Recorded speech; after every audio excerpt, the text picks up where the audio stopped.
All right, so this week we're talking about Daisy Miller by Henry James. I thought it was a really interesting story. I liked kind of some of the symbolism in it, and also I kind of like how Henry actually came up with the idea for writing this story. Apparently, I guess he's an American who was traveling in Europe, actually in Rome specifically, and he hears a piece of gossip, basically about a Daisy Miller, so to speak, story that happened. Now, the biggest thing that he was criticized about was that he actually changed the end of the story that he heard through the gossip. That I guess the piece of gossip that he heard actually ended with just somebody getting snubbed, which really wasn't that exciting, especially nowadays. Back then, it would have been very taboo and very like a big deal. But today, like if we read it and like somebody got snubbed at the end of the story, you'd be like, okay.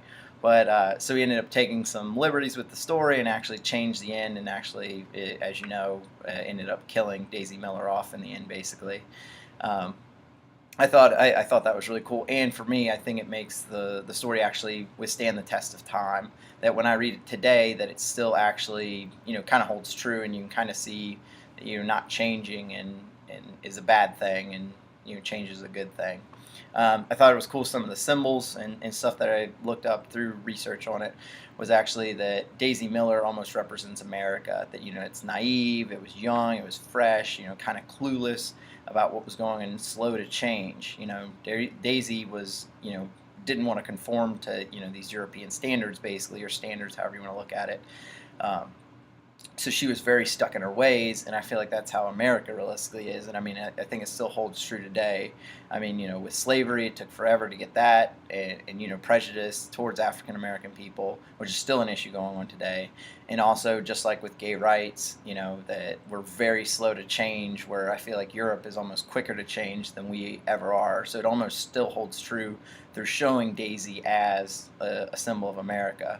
And it also, too, Randolph, her younger brother, actually shows like the ugly American side of everything. Very boastful and just abrasive almost. Some of the other stuff I saw was I guess the Colosseum at the end. Where Winterbourne finally sees Daisy and Giovanelli, I think is how you say it. Um, in the Colosseum almost represents the loss of innocence, which is what the Colosseum was basically used for at the time. They would put these gladiators or slaves or whatever and basically sacrifice them to the gods in the Colosseum.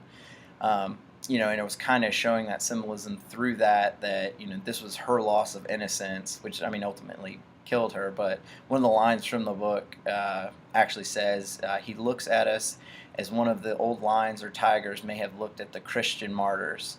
And it really shows that symbolism of that's where she really truly lost her innocence and kind of went off on this different path. And I think for him, he finally realized that hey, she's not worth it, and he went back to Geneva to live.